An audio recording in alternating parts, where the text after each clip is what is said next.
കണ്ടുപിടിച്ച് ദുരുപയോഗം ചെയ്യുന്നത്. അപ്പൊ ഈ രീതിയിൽ അപ്പൊ ഇങ്ങനെ മുജാഹിദുകളൊക്കെ ഭീകരവാദികളായി ചിത്രീകരിക്കപ്പെടുന്ന അവസ്ഥ, മുസ്ലിം ലോകത്തിന്റെ അവസ്ഥ, ഇന്ത്യൻ മുസ്ലിങ്ങളുടെ മുകളിൽ ഏകസിവിൽ കൂടെ ഇങ്ങനെ ആ ഡെമോക്രസിന്റെ വാളിങ്ങനെ തൂങ്ങി നിൽക്കുക. അപ്പൊ ഇങ്ങനെയുള്ള ഒരു സാഹചര്യത്തിൽ ഒന്നിക്കണോ അതല്ല ഭിന്നിച്ചെണ്ണം നിൽക്കണോ? ഒന്നിക്കണമെന്നൊരു ആവശ്യം വരുമ്പോ അതിനോട് അനുകൂലമായ നിലപാടെടുക്കണോ പ്രതികൂലമായ നിലപാടെടുക്കണോ? ഭൗതികമായ വീക്ഷണത്തിലൂടെ കാണാതെ നമ്മൾ അതിൽ ഇസ്ലാമികമായ വീക്ഷണം എടുക്കണം. അതിന്റെ അടിസ്ഥാനത്തിൽ മുന്നോട്ട് പോകാൻ പറ്റണം. അപ്പൊ എല്ലാവരും പറഞ്ഞത് ഒന്നിക്കണം. അത് അന്തർഗതികാത്ത പലതിനെയും എതിർത്തവർ ഐക്യം വേണ്ട, അത് വേണം, ഐക്യം വേണം, അതിന് യാതൊരു വിട്ടുവീഴ്ചയില്ല. പക്ഷെ ഐക്യം വേണം, എന്നതൊന്നും പറ്റില്ല. ആനപ്പുറത്ത് പോകണം, ആൾ കാണാൻ പാടില്ല എന്ന് പറഞ്ഞാൽ നല്ലൊരു വിട്ടുവീഴ്ചല്ലേ. അപ്പൊ കുറച്ചൊക്കെ വിട്ടുവീഴ്ചകൾ ചില മേഖലകളിൽ ആകാവുന്നേരത്ത് നമ്മൾ നടത്തിയിട്ടുണ്ടാവണം. എന്നാൽ ആദർശങ്ങൾക്ക് ഒരു വിട്ടുവീഴ്ചയും ചെയ്തിട്ടില്ല, നടത്തിയിട്ടില്ല, അത് നടത്തുകയുമില്ല. സിറിന്റെ വിഷയത്തിലൊക്കെ ആര് ചോദിച്ചാലും മറുപടി പറയേണ്ടത് നമ്മൾ നേരത്തെ പറഞ്ഞ അതേ കാര്യം തന്നെയാണ്. എന്നാൽ അത് പൊതുസ്റ്റേജിൽ നമ്മൾ എന്ത് ചെയ്യില്ല, കുറച്ചു കാലത്തേക്ക് പറഞ്ഞു കൊടുക്കും. അത് ആദർശാനല്ലേ കുറച്ചു കാലത്തേക്ക് എന്ന് പറഞ്ഞാൽ നിങ്ങൾക്ക് ചോദിക്കാം. പിന്നെ കുറച്ചു കാലത്തേക്ക് എന്ന് പറഞ്ഞാൽ ജന്മത്തിലുള്ള കായ് വരേണ്ടതില്ലല്ലോ. അപ്പൊ ജന്മത്തിലുള്ള കായ് വിരുദ്ധം ചെയ്യാവുന്നതാണ്. പിന്നെ സംഘടനയുടെ സെറ്റപ്പും കാര്യങ്ങളൊക്കെ കായ് വിരുദ്ധം ചെയ്യാവുന്നതാണ്.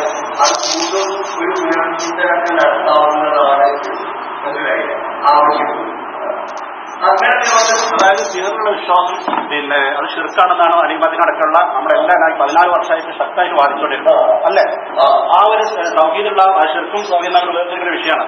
അത് നമ്മൾ ഭൗതിക താല്പര്യത്തിന് വേണ്ടിയിട്ട് അല്ലെങ്കിൽ വേറെ എന്തോ താല്പര്യത്തിന് വേണ്ടി ഐക്യത്തിന് വേണ്ടിയിട്ട് മാറ്റിവെക്കാന്നുള്ള വേറെ വിഷയമല്ല, സുന്നത്തായ വിഷയമല്ല, സുബൈന് മുൻപത്തെ വിഷയം പോലുള്ളതല്ല. ഈ സൗഹീദിന്റെ വിഷയം, ഈ ശിർക്ക് നിങ്ങളൊക്കെ പറഞ്ഞതാണ് രോഗം വെച്ച ശിർക്കാണെന്ന് പറഞ്ഞത്. ഇത് മാറ്റിവെക്കുക എന്നുള്ളത് എന്തിന്റെ അടിസ്ഥാനത്തിലാണ്? അതിന് ഇസ്ലാമിക പാരമ്പര്യം എന്താണ്? സൗഹീദും ശിർക്കും മാറ്റി വെക്കാനുള്ളത് അതിന്റെ പ്രബോധനം അത് പറഞ്ഞാൽ വലിയ ഉപകാരം.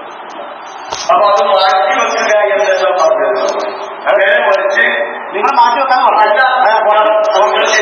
കുറച്ച് കാലത്തേക്ക് സംസ്ഥാന കമ്മിറ്റിയിൽ ഒരാൾ വിളിച്ചു പറഞ്ഞായിരിക്കും അവിടെ നിന്ന് പറഞ്ഞത്. ഇപ്പൊ ഇവിടെ താങ്കൾ പറഞ്ഞു ചില പറഞ്ഞ് 2 വർഷത്തേക്ക് വരെ മാറ്റിവെക്കാന്ന് പറഞ്ഞു. അത് ഷിർക്കിൻ വിശ്വാസം നിങ്ങൾ ചോദിക്കാൻ പാടില്ലെന്ന് പറഞ്ഞു. അതിന് ഇസ്ലാമിൽ എന്ത് വിജയാണ്ടത്? കാരണം ഒരു സംവാദവേദിയിൽ ഒരാൾ ചോദിക്കാണ് സിഹറിന്റെ വിശ്വാസം ശിർക്കല്ലേ, ആ വിശ്വാസം നമ്മൾ മാറ്റിയിരുത്താം. സിഹറിന്റെ വിശ്വാസം ശിർക്കാണോ അല്ല അത് പറ അല്ല അത് പറ ഉത്തരം പറ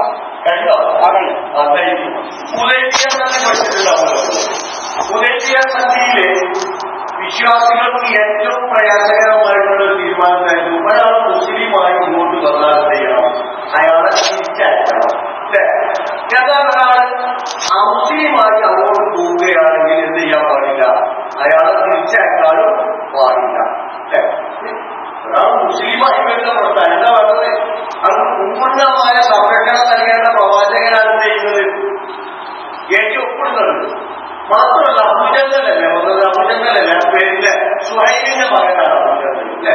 അബൂജഹൽ ആ സമയത്ത് വിലങ്ങുമായി വന്നു. ശരീരത്തിൽ എമ്പാടും പാടുണ്ട്, മർദ്ദനത്തിന്റെ പാടുണ്ട്. എന്താ സുഹൈല് പറഞ്ഞത്? മുഹമ്മദ് കരാർ പാലിക്കുന്നുണ്ടോ ഇല്ലേ, എനിക്ക് കരാർ പാലിക്കുന്നവനാണോ അല്ലേ എന്ന് തെളിയിക്കാൻ ഏറ്റവും നല്ല അവസരമാണ്. എന്റെ കൂടാൻ പറഞ്ഞേക്കാം അബൂജഹലിനെ.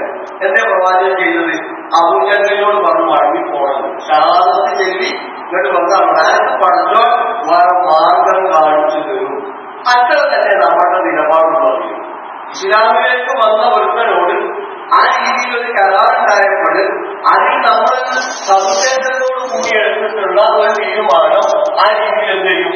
നമ്മൾ ആ നടപ്പാക്കും. അതേ ഉള്ളൂ. അതല്ലാതെ അതിൽ ആദർശത്തിൽ നമ്മൾ എന്ത് ചെയ്തിട്ടില്ല, ഒഴിവ് ചെയ്തിട്ടില്ല. ഇസ്ലാമായി വന്ന മുസ്ലിമായി വന്ന ഒരുത്തനെ എന്ത് ചെയ്യുന്നത്? പ്രവാചകൻ മടക്കി സൗഹീദിന്റെ വെള്ളം ചേർത്തിട്ടല്ല നബിയുടെ കരാറിൽ നടത്തുന്നത്. നമ്മൾ സൗഹീദിനോട് പ്രവാചകം ചെയ്യണം സൗഹീദിനോട് അല്ല. നിങ്ങൾ സിഹറിന് ചോദിച്ചാല്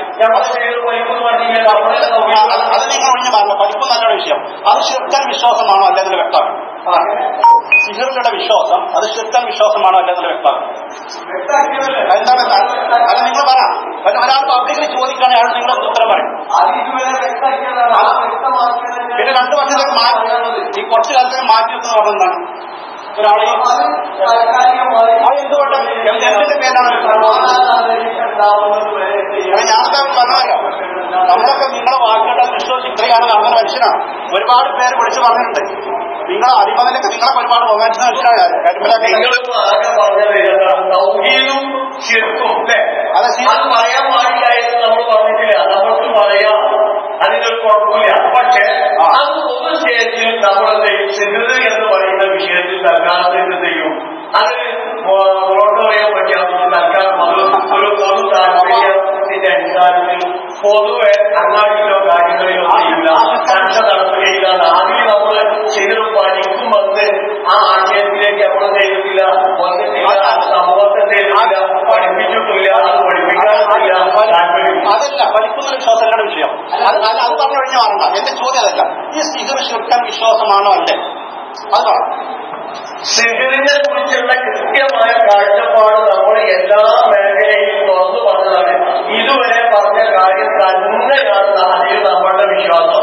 അതിൽ ഞാൻ ഇതുവരെ എന്താണോ നമ്മൾ പറഞ്ഞത് അത് തന്നെയാണ് നമ്മൾക്ക് അതിലുള്ള വിശ്വാസം. അത് തന്നെയാണ് മുഴുവൻ പ്രസിദ്ധീകരണങ്ങളിലും വന്നിട്ടുള്ളത്. അതന്നെയാണ് നമ്മളിപ്പോഴും വിശ്വസിക്കുന്നതും നമ്മൾ പറയാൻ പോകുന്നതും പറയേണ്ട സമയത്ത്. പക്ഷെ തൽക്കാലത്തേക്ക് എന്ത് ചെയ്യൂല, പൊതുരംഗത്ത് അത് ചെയ്യൂല, ചർച്ചയാവില്ല. അതായത് ഒരു അവർശുദ്ധ വിശ്വാസത്തെക്കുറിച്ച് സംശയം ചോദിച്ചാൽ ഉത്തരം പറയില്ല നടത്തും. അത് എന്തിന്റെ പേര് ഈ സിഹർ അവർശുദ്ധ വിശ്വാസമാണല്ലോ. അതിനെപ്പറ്റി ഒരാൾ സംശയം ചോദിച്ചാൽ ഉത്തരം പറയും. സംശയം ചോദിച്ചാൽ നമുക്ക് പറയാൻ കൃത്യമായിട്ടുള്ള മറുപടിയുണ്ട്. കേരള നേതൃത്വത്തിൽ മുജാഹിദീൻ കൃത്യമായ നിലപാട് അത് സ്വീകരിച്ചിട്ടുണ്ട്. അതിന്റെ പ്രസിദ്ധീകരണങ്ങളിലൊക്കെ അത് വന്നിട്ടുണ്ട്. ഇതുവരെ നമ്മളത് പ്രബോധനം നടത്തിയിട്ടുണ്ട്. അത് തന്നെയാണ് നമ്മളുടെ അതിലുള്ള അഭിപ്രായം. അങ്ങനെയാണ് മറുപടി പറയേണ്ടത്. നമ്മൾ ഇത്രയും കാലം പറഞ്ഞത് അങ്ങനെയാണ്. നിങ്ങൾ ആയത്തും ഹദീസും ഓതിയിട്ടില്ലേ? കാരണം നമ്മുടെ തൗഹീദിന്റെ വിശദീകരണം എന്താണ്? അഭൗതികമായിട്ടുള്ള കാര്യമാണ് വന്നിട്ട് അത് നമുക്ക് അറിയുന്നതല്ല. അതിന്റെ അടിസ്ഥാനത്തിൽ ശിർക്കാണത്. അങ്ങനെയാണ് നിങ്ങൾ വിശദീകരിച്ചത്.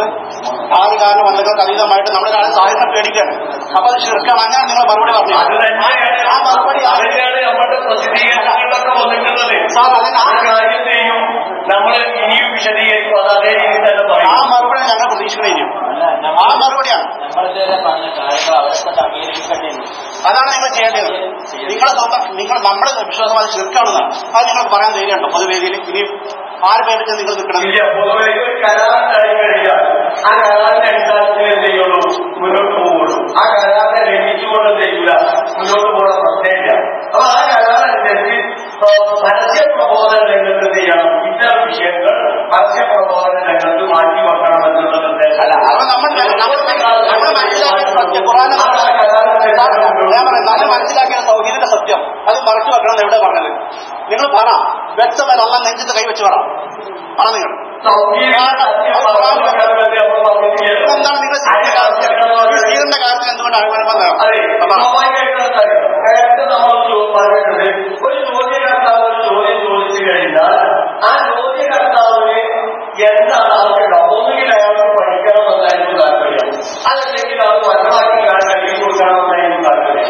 അപ്പൊ ചോദ്യകർത്താവിന്റെ താല്പര്യത്തിനനുസരിച്ചായിരിക്കും വന്നിട്ടുണ്ടാവുക, മറുപടി ഉണ്ടാവുക. അത് ഏത് കാലഘട്ടത്തിൽ എപ്പോഴും അങ്ങനെ തന്നെയാണ് മറുപടി പറയാറുള്ളത്. എല്ലാ ചോദ്യത്തിനും നമ്മൾ എന്ത് ചെയ്യാറില്ല, മറുപടി പറയാറില്ല. അപ്പൊ ആ രീതിയിൽ പറയാം. ആ രീതിയിൽ നമ്മൾ ഈ രീതിയിൽ മുന്നോട്ടുള്ള ഒരു കാൽവെപ്പ് നടത്തുമ്പോൾ അത് ഇല്ലാതെയാവുന്ന വിധത്തിലുള്ള ഒരു സമീപനം നമ്മളെടുത്ത തീരുമാനത്തിന് കരാറിന് വിരുദ്ധമായി ആദ്യമായി നമ്മൾ ചെയ്യില്ല. ആ കരാറിൽ എഴുതിക്കുന്ന അവസ്ഥ നമ്മളിൽ നിന്നുണ്ടാവുകയില്ല. നേരെ മറിച്ച് കരാറിൽ എഴുതിക്കുന്ന ഒരു അവസ്ഥ വേറെ ഭാഗത്തു നിന്നുണ്ടായാൽ അപ്പോൾ അതിനനുസരിച്ച് നമ്മൾ ചെയ്യും, പ്രതികരിക്കും. പറയട്ടെ. അതായത് നമുക്കൊന്നും വേണ്ട സാർ. സാർ അതെ, നമുക്കൊന്നും വേണ്ട. ഒരു സ്വത്തുക്കൾ ഒരു എക്സിക്യൂട്ടീവ് ഒരു മെമ്പർഷിപ്പ് വേണ്ട.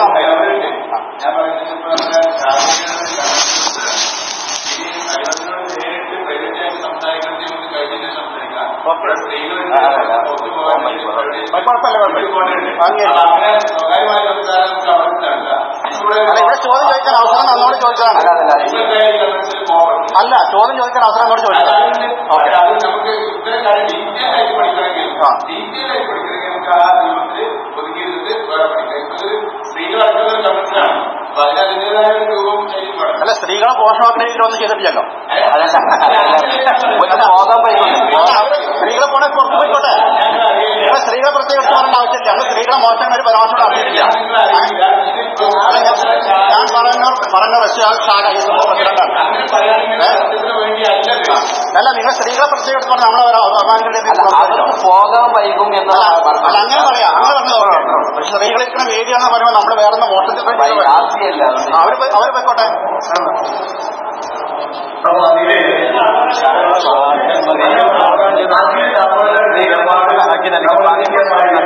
മാന്യമായി സംസാരിക്കും.